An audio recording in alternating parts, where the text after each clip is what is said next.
안녕하세요. 이전 방송에서 전체적으로 역사가 무엇인지를 살펴봤다면 오늘부터는 3회에 걸쳐 우리나라의 역사를 살펴볼 예정입니다. 그 첫 번째 순서가 신채후의 조선상고사이죠. 신채후가 가장 한탄하는 두 가지 중 하나는 상고사에 관한 우리나라의 기록이 거의 전무하다는 점입니다. 우리가 기록의 민족이라고 말하긴 뭐하지만 그렇다고 아니라고 하기도 뭐하죠. 파일 마지막 부분에 언급한 대로 나름 필요한 만큼은 역사를 공사의 구분 없이 기록했습니다. 다만 안타깝게도 그 기록들이 동래북처럼 늘 이 나라에 얻어맞고 저 나라에 짓밟히면서 모두 소실된 거죠. 전쟁 외에 다른 이유도 있는데 어쩌면 그것이 더 큰 이유일지도 모르고요. 바로 언제나 새 것만이 가장 좋은 것이고 지난 것은 반드시 전면 폐기해야 할 것이라는 우리의 잘못된 사고방식입니다. 장점과 성공만큼 단점과 실패도, 화장한 얼굴만큼 민 얼굴도 우리가 기억해야 할 역사의 일면이라는 걸 모르는 거죠. 발전은 이전 단계의 것을 전면 폐기하는 게 아니라 버릴 건 버리고 포용할 건 포용하되 동시에 그것을 자기의 것과 통합해서 새로운 단계로 나아가는 겁니다. 선뜻 이해가 안 되나요? 그럼 예를 들어보죠. 여윳돈이 생겨서 마음먹고 계절별로 옷을 장만하려 합니다. 그렇다고 옷장에 모든 옷을 버리는 사람이 있을까요? 그렇다면 정말 아끼거나 비싸거나 의미가 있어서 절대 버려서는 안 되는 옷들까지 알게 모르게 버리는 건 물론이고 매번 사소한 것 하나까지 모두 사야 하기에 비용 면에서도 너무 큰 낭비입니다. 혹시라도 제가 그렇게 한다면 저를 보고 바보 중에 바보라고 한심해 하겠죠. 이게 통일신라 시대부터 지금까지 1300년 넘게 우리가 사회 전반에 걸쳐 해오고 있는 바보짓입니다. 역사가 시작된 후 그 언젠가부터 새로운 왕조나 정부가 들어설 때마다 이전 왕조나 정부의 모든 걸 남김없이 부정하기 시작했죠. 부정하고 부정한 방법으로 왕위를 찬탈했거나 개인이나 특정 집단의 이익만을 위한 명분 없는 쿠데타를 일으켰거나 했기 때문에 필연적으로 정당성을 조작해야 했던 겁니다. 그렇게 잘못 끼워진 난추가 지금껏 바뀌지 않고 있고요. 더러워 보인다고 목욕물을 버릴 때마다 매번 욕조 속의 아기까지 버리고는 다시 아기를 낳는, 그래서 아기를 돌잔치 때까지 단 한 번도 키워보지 못한 엄마가 바로 우리인 겁니다. 비용은 매번 처음 시작하는 것만큼 드는데 발전은 없고 조금 지나면 어디에 돈을 썼는지조차 보이지도 않죠. 예쁜 새 노트를 장만할 때마다 정말 중요한 내용이 필기되어 있는지 없는지도 살피지 않은 채 기존의 노트를 냅다 버리다 보니 항상 필기는 많이 열심히 하는데 실력은 언제나 그 자리 그대로인 학생이 우리입니다. 매년 사진을 찍을 때마다 이전의 사진들은 모두 버려서 사진첩에 과거의 사진이 하나도 없는, 그래서 추억하고 회상할 게 없어 늘 외롭고 공허한 사람이 우리이죠. 아파트가 보급되면서 기와집이나 한옥은 창피하고 시대에 뒤떨어진 철거의 대상이라는 생각에 거의 없앴는데 그것들이 관광 한국의 1등 공신이 되면서 부랴부랴 모양만 비슷하게 날림으로 새로 짓는 해프닝을 진지하게 하는 이들이 우리입니다. 성공의 흔적이든 실패의 흔적이든 하나하나 쌓이는 역사의 무게와 조상들의 숨결이 우리의 자부심과 행복의 원천이 되는 줄 몰랐던 건데 지금도 모른 채 엄한 돈 들여 해외여행 가서 우리와 상관없는 그 나라의 역사만 무진장 찍어와서는 좋다고 자랑하는 사람들이 우리이죠. 신채후가 가장 한탄하는 두 가지 중 다른 하나는 도대체가 자주적이고 주체적인 자존감이 없다는 점입니다. 신하는 충성으로 임금을 섬겨야 한다거나 작은 자가 큰 자를 섬기는 것은 하늘의 이치라는 뼛속까지 뿌리 박힌 사대주의를 질타하는 거죠. 전교 1, 2등 하는 친구를 다들 부러워하고 대우해주고 인정하더라도 거기엔 두 부류가 있습니다. 하나는 자기도 언젠가는 그런 위치에 서겠다는 욕심과 희망을 품으며 그 친구의 모든 걸 받아들이고 직접 해보면서 자기와 맞거나 맞지 않는 공부 방법을 찾아가는 부류이고, 다른 하나는 그 친구와 자기는 전혀 다른 수준의 사람이라는 패배의식에 젖어서 욕심과 희망은 애초부터 없이 오로지 진심으로 그 친구의 꼬봉 역할을 자처하고 그렇게 하는 데서 근거 없는 만족감을 느끼는 부류죠. 오로지 이런 측면만 놓고 볼 때 전자는 일본의 민족성이고 후자는 우리의 민족성이라고 해도 과언은 아닐 겁니다. 우리나라가 일본의 문물을 본격적으로 전수해준 야요이 시대 이후로 일본, 특히 대마도는 머리가 땅에 닿을 만큼 우리에게 굽신거렸죠. 그게 우리가 중국을 대하던 마음과 똑같은 진심이었다면 임진왜란과 일제강점기는 절대 없었을 겁니다.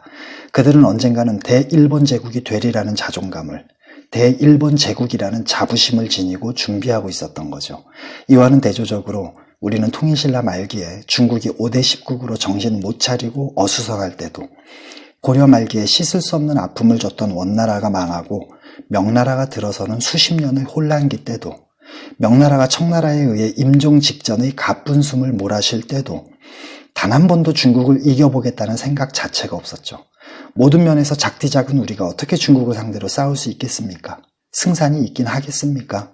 한 번 군신의 관계는 영원한 군신의 관계이니 그저 조금이나마 덜 괴롭힐 황제가 통치하기만을 빌면서 입 닥치고 떨어지는 작은 떡고물이라도 주워 먹으면서 자자손손 이렇게 사는 삶 속에서 소소한 행복이나 찾아야 한다는 거였죠. 대세처럼 보이는 대상만 보면 모든 걸 체념하는 게 뼛속까지 배어버렸습니다.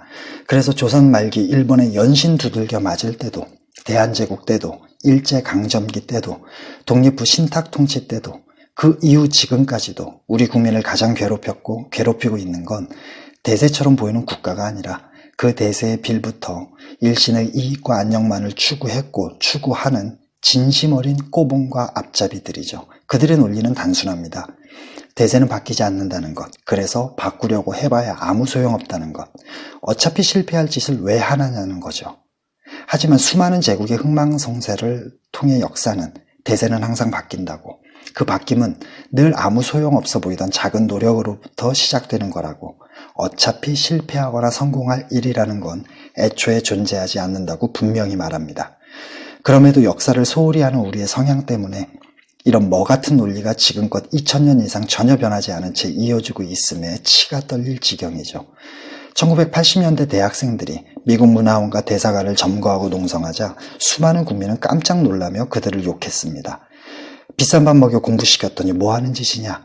미국은 우리의 영원한 우방인 건 무식한 우리도 아는데, 미국은 우리를 도와준 죄밖에 없다. 미국이 없었으면 우리가 이만큼 자유와 경제적 번영을 누리며 살 수나 있었을 것 같냐.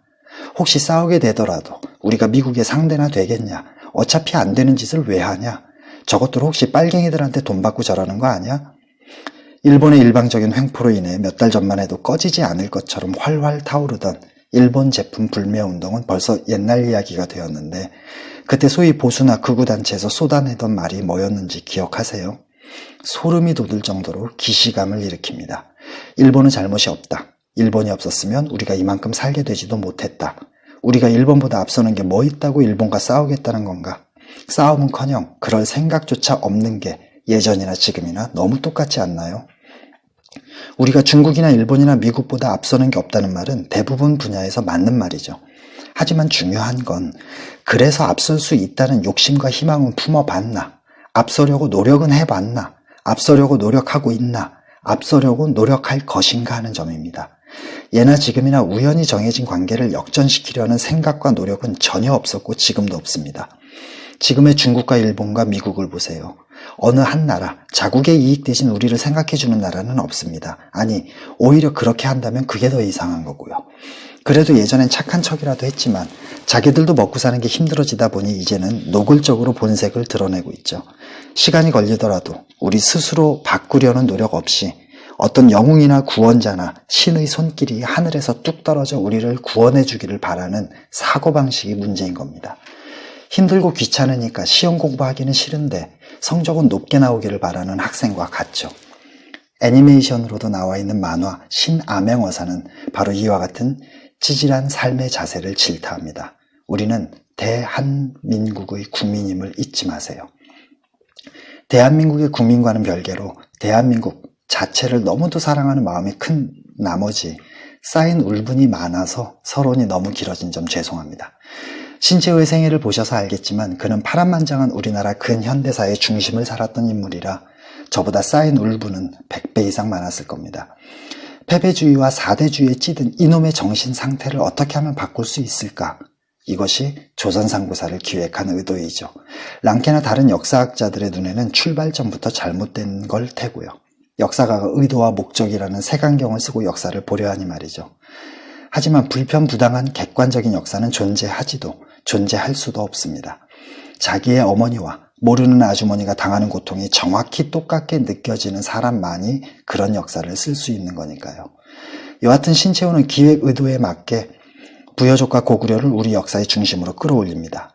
그래서 고구려 11대 동천왕이 247년에 평양 천도를 감행할 수밖에 없게 만든 위나라 장수 관국엄의 제2의 환도성 함락은 고구려가 서북의 나라가 되지 않고 동남의 나라가 되게 한 최초의 사건이기에 제2의 환도성 파괴는 고대사상 비상한 대사건이라고 말한 것이고, 고구려 역대 제왕들의 북진주의나 남북 병진주의를 북수 남진주의로 완전히 바꾼 20대 장수왕의 재위 79년 동안이 조선 정치사상에 가장 큰 변화를 일으킨 기간이라고 말한 것이며, 대단했던 연개소문이 한낱 혈연에 얽매여 그릇이 안 되는 자식들에게 고구려의 명운을 넘긴 것에 그리도 안타까워했던 것이고, 김춘추를 딸의 복수에 정신 못 차린 채 모든 걸 외세에 퍼준 개념 없는 지도자로, 김유신을 그에 편승하고 음모로 일관했던 비열한 정치가라고 비판한 것이며, 서경으로 천도에 북벌해야 할 때라는 주장이 무산되자 무리를 이끌고 서경에서 대의국을 선포한 묘청의 난을 조선 역사상 천년 이래 제1대 사건이라고 평가한 거죠. 다만 그에 관한 우리나라의 기록 자체가 거의 전무한 상태라 중국의 역사서와 당시에 존재했지만 현존하지는 않는 개인이 쓴 역사서들, 그리고 민간에 떠도는 이야기들까지 가능한 한 모든 걸 죄다 모아서 활용하죠. 그리고 특히 그의 언어학적인 접근은 너무도 생소한 것이었고요. 그래서 신채호의 연구는 오늘날 정통 역사학자들에게 그다지 받아들여지지 않고 있습니다. 하지만 무엇이 정통이고 아닌지는 시대마다 달라지는 것이고, 그의 언어학적인 접근은 더 많은 상황을 고려할 수 있게 하므로 더 나은 해석을 위한 디딤돌이 되는지라 고마울 뿐입니다. 당시 발생한 사건 중 극히 일부를 짤막한 몇 문장으로 축약해도 엄청난 분량의 조선왕조실록이 되는 판에 33회에서 예를 든 호철이가 아침을 먹었다 정도의 문장 몇 개만으로 우리의 상고사 전체를 구성해야 했으니, 지금의 영화 시나리오 작가도 신채호의 어려움에 비하면 조족지혈이라고 할 수 있습니다. 게다가 정확한 기록을 담은 책만이 사회를 바꾸는 게 아니죠. 한편의 영화와 소설과 시도 충분히 그런 역할을 할 수 있습니다. 따라서 서로 조선상고사가 역사책이 아니라 최대한 역사적 사실에 근거한 역사소설이라 해도 해우비책을 지향하는 우리에겐 상관없고요. 조선상고사 관련 책들은 크게 두 가지입니다. 하나는 학생용 만화고 다른 하나는 지금의 말로 풀어 쓴 거죠. 하지만 100여 년 전의 우리말이 지금과 어떻게 다른지도 볼 겸, 당시 신채호의 마음도 최대한 그대로 느낄 겸 해서 그의 문체를 변경하지 않고 원문 그대로 인용하고 원문에 관한 설명은 최소화했습니다. 그리고 논쟁을 피하고자 단군조선과 기자조선과 위만조선을 통합해 가장 익숙한 용어인 고조선으로 지칭했고요. 파일의 내용 자체가 자세해서 부가적인 설명을 필요치 않다는 판단 하에 여기에서는 세 가지 특이점만 거론할 텐데, 첫째는 어떻게 썼는가이고, 둘째는 주장을 펼치는 자세이며, 셋째는 언어학적인 접근입니다. 신채호의 생애에서도 알 수 있듯이 둘째가라면 서러워할 만한 천재였습니다. 1편 총론은 1924년에 이미 완성해 놓은 상태이니 차치하고, 2편부터 12편까지 이 모든 걸 이 책 저 책 찾아볼 수 있는 도서관이 아니라 리순 감옥에서 집필했죠. 10여 년을 매일같이 영국 도서관에 출근하면서 읽고 메모한 결과물이 마르크스의 대작 자본론인데, 신채호는 단 몇 달 동안 2편부터 12편까지의 분량을 오로지 머릿속 기억에 의지해 집필한 겁니다. 대단하다는 말조차 실례인 셈이죠. 지금도 제겐 있을 수 없는 일이라고밖에 여겨지지 않습니다. 물질 문명이 발달할수록 우리는 물질 문명의 혜택을 더욱 누리며 행복해질 수 있다는 생각이 과연 맞을까요? 그게 과연 혜택일지 독일지는 앞으로 더 지켜봐야 하겠지만, 이미 제 마음은 독으로 기운 지 오래네요. 제가 중학생일 때까지만 해도 거의 매달 손바닥보다 작은 대중가요 책을 사서 외우고 불렀습니다. 친구들 집 전화번호도 여러 번 겹쳐 접는 작은 수첩에 쓰고 외웠고요. 그러다 노래방 기계가 이어서 핸드폰이 등장하면서 가사 전부를 외우고 있는 노래나 전화번호는 두 손조차 민망할 정도가 되었습니다. 한 손도 다 채우지 못하니까요. 뭔가에 대해 알고 싶을 땐 똑똑해 보이는 선배나 어른들에게 묻거나 도서관을 찾았지만, 인터넷이 등장하면서 그들과의 대화도 단절되었고, 거짓 정보를 판별할 능력이 없는 상태에서 홀로 고립된 채 모든 걸 정보라고 착각해 받아들이기를 반복하면서 어느새 독단적이고 독선적으로 변한 모습에 깜짝 놀라기도 했죠. 조선시대 왕 한 명의 생물 연도나 대략의 업적조차 인터넷을 검색하지 않으면 쓸 수 없는 퇴화한 제 기억력이 너무도 부끄럽고 3년의 군대 생활을 조금은 특이하게 구치소에서 했던 저로서는 좁은 감옥 안에서 한자 한자 적어나갔을 그의 심정과 상황, 모든 것이 다른 누구보다 더 절절하게 느껴집니다. 신채호가 자신의 주장을 펼치는 자세는 두 마디로 전체 속에서 부분을 그리고 정확한 근거 위에서라고 할 수 있습니다. 늘 전체 내용을 개괄한 후에 각 편을 시작하며 예를 들어 당태종과 연개소문에 관한 설명처럼 한 인물의 생각이나 심경을 말할 때도 그가 처한 개인과 국가 그리고 시대 상황까지 가능한 한 많은 것을 고려한 후 상식에 맞고 이치에 맞는 추측을 하고 결론을 내리죠. 중국의 여러 역사서와 김부식의 삼국사기를 맹렬히 비판할 때도 신채호는 감정에 치우쳐 자기가 그렇게 주장하는 근거를 놓치거나 거르는 일이 없습니다. 그것도 가능한 한 그가 비판하는 바로 그 역사책의 기록을 들어서 말이죠. 칭찬할 건지 화를 낼 건지는 언제나 이해관계에 얽힌 상대방이나 당사자들의 말을 모두 들어본 후 결정해야 하고 누가 무슨 말을 하든 일단은 말한 사람의 수준이 어느 정도인지를 먼저 파악하시길 바랍니다. 그래야 몇 % 정도 그의 말을 신뢰할 수 있는지 대략의 감이 잡히니까요. 그런 후에는 합리적인 의심의 안경을 써야 합니다. 과연 그럴까라는 건데 간단히 말해서 육하원칙에 따라 그의 말을 구체적으로 분석하는 거죠. 신채호처럼 참고하는 책과 분야가 다양하면 다양할수록 더 좋은 판단과 해석이 나옵니다. 문화학적 접근은 제 눈의 껍질을 한꺼풀 벗겨냈다고 할 수 있을 정도로 너무도 신선했습니다. 여러분은 시냇물과 강과 바다를 정확히 구분할 수 있나요? 어느 정도가 되어야 크다거나 넓다고 할 수 있을까요? 두말할 것 없이 지금 우리의 경우를 보죠. 우리는 자연스럽게 앞산과 뒷산이라는 이름을 함께 가지고 다니면서 우리가 어디로 이사가서 살든 그곳의 산에다 떡하니 붙여서 사용합니다. 그런데 제가 서울 중구에 산다면 제게 뒷산은 남산이겠지만 충남 홍성에 산다면 뒷산은 용봉산이 되죠. 그리고 남산이라는 이름만 해도 현재 우리나라에 8개, 가야산은 4개나 있고요. 이게 무슨 말이냐 하면 우리 민족이 이동할 때마다 그 지역 내에서 상대적으로 작은 건 시냇물, 큰 건 강, 한눈에 끝이 보이지 않으면 바다라고 불렀다는 것이고 그 지역 내에서 상대적으로 큰 산은 태백산, 상대적으로 넓으면 평양이라고 불렀다는 겁니다. 그래서 고대사를 연구할 때 그때의 지명을 지금의 지명과 단순히 1:1 대응시켜서 생각하는 건 크게 잘못된 거라는 말이죠. 흥미로운가요? 그럼 됐습니다. 그것만으로도 시야가 조금 더 넓어졌다는 증거이고 앞으로 조금 더 좋은 해석을 할 수 있다는 신호이니까요. 환웅이 물이 삼천을 이끌고 태백산 꼭대기 신단수 밑으로 내려왔습니다. 단군 신화의 태백산이 지금 강원도의 태백산일까요? 아니면 크다는 건 그 끝이 하늘에 다 안 보일 정도이고 그건 구름처럼 하얗게 보인다는 것이니 함경도의 백두산일까요? 단순히 아득한 그때의 이름과 지금의 이름을 비교해서는 알 수 없다는 겁니다.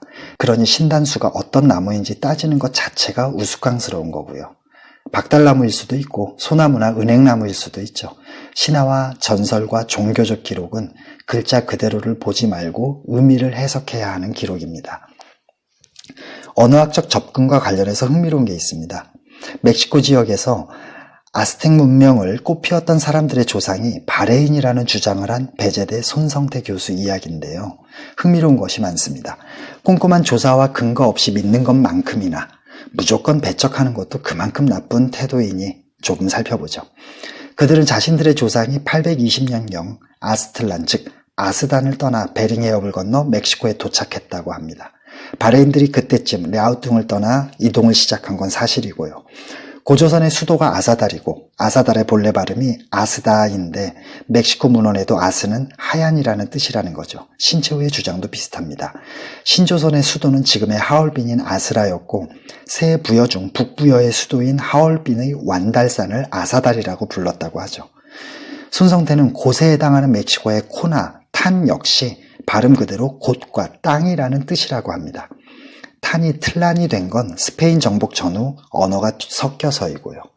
콜와라고 불리던 원주민들이 이주해온 아스텍인들의 보호자를 자처하고 나서서 살 땅을 내줍니다. 그런데 생판 처음 보는데도 어느 정도 말이 통해서 보니 같은 민족이었다는 거죠. 누군지는 모르겠지만 서양의 학자들이 콜와가 원래 고리라는 말에서 왔으며 고리는 물건이 둥글게 휘어진 것이나 나직하고 봉우리가 둥근 산 또는 할아버지를 뜻한다고 밝혀냈다고 합니다. 충북 옥천에 있는 환산의 옛 이름이 고리산이며 구세대를 가리켜 고리타분하다고 말하는 것과 같다는 거죠. 멕시코는 메기가 사는 곳이라는 뜻인데 우리 민족이 예맥족 또는 맥족으로 불려왔음도 사실이고요. 언어에서의 유사성 역시 크다고 합니다.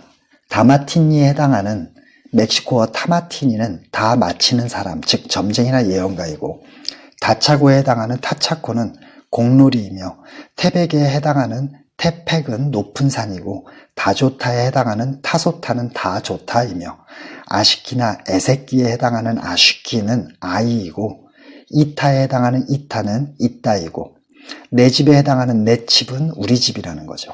나아가 아스텍인들의 문화가 우리 문화와 얼마나 비슷한지 보면 탄성이 절로 나옵니다. 아이가 태어나면 금줄을 치고 정화수를 떠놓고 빌었으며 사람이 죽으면 저승가는 노잣돈으로 옥구슬을 입에 넣어주었고 제사 때 손을 땅에 짚고 엎드려 절을 하고 음식을 나누어 먹었으며 윷노래의 규칙도 똑같고 유판의 돌을 말이라고 불렀고 지게를 사용했으며 상투를 틀었고 무당들이 중요한 의식을 구세에 해당하는 구라고 했으며 공기놀이와 팽이치기도 했다고 합니다. 흥미롭지 않은가요? 그럼 됐습니다. 우리의 옛말에 오리를 아리라 하고 강을 나라 하였다. 고대의 문화는 거의 큰 강들의 강변에서 발생하였고 나라는 옛말의 라라이니 곧 나루를 가리키는 명사로서 국가를 가리키게 된 것이라는 말을 시작으로 신채호도 거침없이 조선상고사 전체에 걸쳐 언어학적 지식을 활용합니다. 우리의 옛말에 뭐뭐를 뭐뭐라고 했다는 신채호의 주장이 옳은지 그른지 제 능력으로는 절대 판단할 수 없습니다. 다만 조금만 더 이 부분에 추가 설명을 덧붙였으면 좋지 않았을까 하는 마음은 있죠. 오리는 기러기 목으로 물에 사는 동물을 가리키는데 그것을 알이라고 불렀다는 설명은 사실 뜬금없을 정도로 아무 의미가 없습니다.